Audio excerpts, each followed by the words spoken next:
começaram a passar nas empresas para ver se a gente poderia fazer essas peças. Nessa ocasião, eles passaram aqui e eles solicitaram que a gente desenvolvesse um projeto para atender uma área completamente diferente, que é a área de segurança nacional. Fazendo lá no interior do Amazonas, alguns postos avançados que pudessem ter energia. Esses postos avançados que têm energia lá na região norte, eles hoje são alimentados com energia à base de diesel. E isso fez com que a gente pensasse num projeto que pudesse atender a essa necessidade, porque eles têm duas coisas, o rio e a selva. E o que nós fizemos? Desenvolvemos um projeto à base de energia solar, energia eólica e um grupo gerador que vai produzir energia o suficiente para atender as necessidades que eles têm lá, que basicamente são três. Primeiro, necessidade de comunicações. E a segunda situação, a necessidade de conservação da alimentação. E a terceira é de proteção para os insetos que em determinados horários têm uma agressividade bastante intensa. E a gente desenvolveu esse projeto. E ele está funcionando já em testes finais e ele produz energia hoje, aqui uma parte da empresa, para uns equipamentos de solda que consomem bastante energia. Ele tem algumas placas solares, ele tem alguns geradores eólicos que são fabricados aqui, 100%, e tem um grupo gerador à base de diesel, que a gente chama de plano de contingência. O que é o plano de contingência? Se algum dia tiver pouca energia gerada pelo sol ou pela área de ventos, o grupo gerador vai produzir a necessidade da carência. Tudo isso tem feito com que seja um projeto curioso para atender esta demanda lá no interior e no longínquo espaço do Brasil, com difícil acesso. Porque para eles levarem diesel até essas áreas, eles precisam sair praticamente 15 dias rio acima, e no período das cheias a dificuldade ainda é maior. Então, com esse desenvolvimento, o pessoal da FAB também se interessou pelo projeto, pensando na possibilidade de utilizarem isto para o controle do tráfego aéreo no interior do Amazonas. Hoje, pequenos aeroportos e pequenas aeronaves têm feito um intenso tráfego aéreo e muitas delas com algumas atividades até clandestinas. Então, para fazer o controle do tráfego aéreo dessas regiões, foram instalados grupos geradores com base em diesel. Mas eles precisam alimentar esses locais, esses grupos geradores, praticamente todas as semanas, que esses geradores devem funcionar 24 horas. Então, também pediram com algumas características próprias e algumas características que podem ser interessantes para atenderem essa demanda. E então, nós, um grupo de engenheiros, um grupo de arquitetos, um grupo de pessoas que estão curiosas para as atividades, começaram a pensar esse projeto. E hoje eles estão desenvolvendo esse projeto com uma eficiência fenomenal. Um já está funcionando 100% e o segundo, com algumas alterações que foi solicitado, está em processo de desenvolvimento. Então, esse que está em processo de desenvolvimento, ele vai ter umas características um pouco diferentes do primeiro, mas para atender umas necessidades bem específicas. O transporte dele é um transporte difícil, porque são pesados. Eles pesam de 7 toneladas a 9 toneladas, dependendo do tamanho do equipamento. Mas eles estão projetados e desenvolvidos para serem colocados e transportados uma parte do percurso dentro de uma aeronave que é o KC-39 da Embraer, um avião militar, que poderá transportá-los para essas regiões mais distantes, só que lá eles precisam levar até esses determinados pontos de utilização. Então eles nos pediram, como é que nós vamos fazer esse transporte? Então primeiro, um sistema de patolagem, como por exemplo um caminhão Munk, ele baixa a patolagem e permite um caminhão, uma prancha, transportar. A segunda situação é uma carretinha que vai transportar semelhante a uma carretinha agrícola que transporta a plataforma de corte da colheitadeira. E o terceiro vai ser um projeto que será com rodado retrátil. A necessidade do armazenamento, ele está hoje sendo feito em baterias de chumbo ácido. Isto pesa dentro desse equipamento 2.400 quilos. Então você imagina, as aeronaves tendo que transportar 2.400 quilos em baterias, né?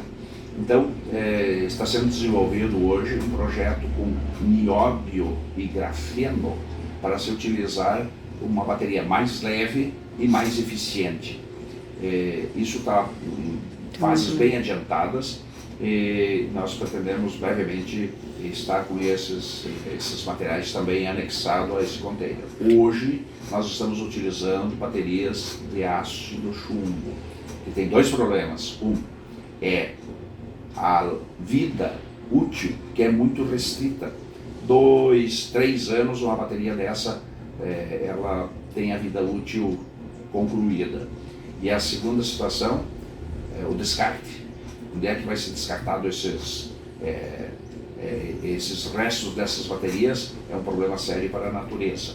Então, é possível, claro que é possível descartar, mas imagina lá no interior trazer 2.400 quilos de volta para ser descartado. Então, essas duas preocupações que nós temos, que eles também já alertaram, é para que a gente repense a possibilidade de ter uma eficiência melhor do que as baterias chumbo-ácido. Que hoje o problema maior da energia é o acumulador, é a bateria. Os carros têm um problema sério que são as baterias, os carros elétricos. Quase todas as atividades que nós temos hoje vão utilizar brevemente novas formas de energia transportada. Lítio já é uma fase superada. Existem outras formas de utilização, mas aqui provavelmente terá melhor desempenho e as universidades estão estudando junto conosco para que isso tenha uma excelente performance. Nós já estamos trabalhando em torno de uns 15 anos. Nós fomos buscar algumas alternativas em Portugal, na Espanha, na Bélgica, na França, na Alemanha, estivemos várias vezes, na Itália, fomos ao Egito, fomos a Israel para ver lá nos kibbutzim, que são os kibbutzim, né? Como é que eles fazem para armazenar energia, porque lá eles não têm água e não têm energia. Então, eles têm um solo muito ruim e eles recuperaram o solo e hoje produzem uma quantidade muito grande de verduras e que inclusive abastecem outros países no meio do deserto com os kibbutz. Então essas tecnologias foram buscar água lá no subsolo com energia solar e eólica que permitiu um aumento significativo do desempenho da hortifruti grangeiros. Eles têm assim, na mesma estufa, uva, por exemplo, recém-podada, recém-brotando, recém com flores, uva madura. Então é possível você ter o ciclo inteiro dentro de uma mesma área de plantio. Eu acho que nós temos que enxergar o que o mundo está precisando e precisa, e urgentemente nós temos que começar a parar de destruir aquilo que a natureza fez e está fazendo e começar a utilizar em benefício do homem, mas sem prejudicar daqui um dia as novas gerações. E isso é fundamental. O planeta, se não for cuidado, será destruído muito brevemente. e essa destruição vai ser mais rápida do que nós estamos pensando. Esse projeto, nós já tivemos muitas consultas, para você entender. Nós tivemos uma consulta, por exemplo, de um senhor que diz que um passarinho anunciou para ele, lá no interior longe daqui, uns 300 quilômetros, e ele disse: eu tenho uma atividade leiteira. E quando falta luz, quando falta energia, as vacas não podem esperar. E a segunda coisa, se eu retirar o leite, o que vai acontecer? Também vai se deteriorar. Então eu preciso pelo menos resfriá-lo. E isso está sendo muito intenso. Esse equipamento ele poderá atender essa necessidade com um desempenho fenomenal, porque ele poderá baratear o seu custo de produção, né, do leite, e poderá ter sanada essa dificuldade que ele tem todos os dias para manter o leite refrigerado, para poder retirar o leite, que é uma situação muito grave, ele deixar as vacas esperando, digamos assim, né? E a outra, se ele retirar o leite, como é que ele vai resfriar isso se ele não tem energia? E ele disse: lá na minha fazenda isso está sendo muito comum. E daí, se eu tenho geradores diesel, me custa muito caro. Num plano de contingência, que é o caso do gerador diesel, isso é suportável.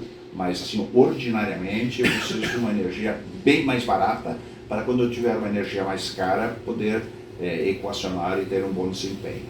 As condições brasileiras são muito melhores que praticamente todos os lugares que eu estive e vivi, principalmente pela condição de insolação. E segundo, as condições de ventos que nós temos, eles não são ventos muito intensos, mas eles são bastante regulares. Para você ter uma ideia, na nossa região, hoje a gente utiliza 4 horas e meia de energia solar. Quer dizer, nós conseguimos captar no máximo 5 horas. Mas no verão, mas a média. A energia eólica, e aqui não é a melhor lugar, não é o melhor lugar. Nós temos 15, 16, 17 horas de energia eólica funcionando bem. Se a gente olhar, e se vocês filmarem ali da sede de vocês, vocês vão ver que tem quase todo dia vocês estão vendo o aerogerador em movimento, né? Ele tem freio eletrônico, ele tem freio mecânico, né? Para não ultrapassar determinados movimentos, porque esse é capaz de levantar um avião, né? Então ele precisa ter os seus limites. E isso está tudo programado eletronicamente e em plano de contingência num freio mecânico. Projeto nosso. É uma condição híbrida, solar e eólica. Este talvez seja este é o melhor projeto, a melhor alternativa é uma simbiose entre solar e eólico. Quando você tem algum movimento de chuva, onde a luminosidade diminui um pouco, você tem o quê? Você tem um aumento de vento. Então você tem uma melhor condição nos ventos. Tá? Esse aerogerador que está em funcionamento agora, ele tem 2 aerogeradores. E o gerador que nós estamos fabricando, ele tem 4 aerogeradores. Tá? Então ele vai ter um desempenho bem mais eficiente, inclusive do que a parte solar, por ter um período de atividade bem mais significativo. E, por exemplo, eles utilizam para a iluminação do prédio, para os corredores, para as escadas, para as escadarias, para o setor de musculação do prédio, para o setor da piscina, para o festeiro, incluindo o ar-condicionado. É tudo e mais tudo e mais tudo. Quer dizer, o conhecimento técnico é que tem feito com que os equipamentos sejam melhores, que os operadores sejam melhores, que o trabalho seja facilitado, que o desempenho e os resultados sejam melhores. Então a vida do humano vai se tornar melhor pelos produtos que nós vamos ter e pela produção dos mesmos, tá? Tanto produção dos equipamentos industriais, como para o agricultor que está lá no interior do Maranhão, no interior do Mato Grosso, no interior de Santa Catarina, no interior do Rio Grande do Sul, produzindo alimento para todos nós. Tá? Então isso está facilitando e melhorando a vida de todos. Comecei a trabalhar na vida acadêmica, vinha a Santa Rosa para trabalhar como professor na universidade. Eu, na verdade, tenho 4 cursos superiores, tenho 4 cursos pós-graduação e tenho tese defendida. Em Santa Fé, né? Na verdade, eu sou antropólogo.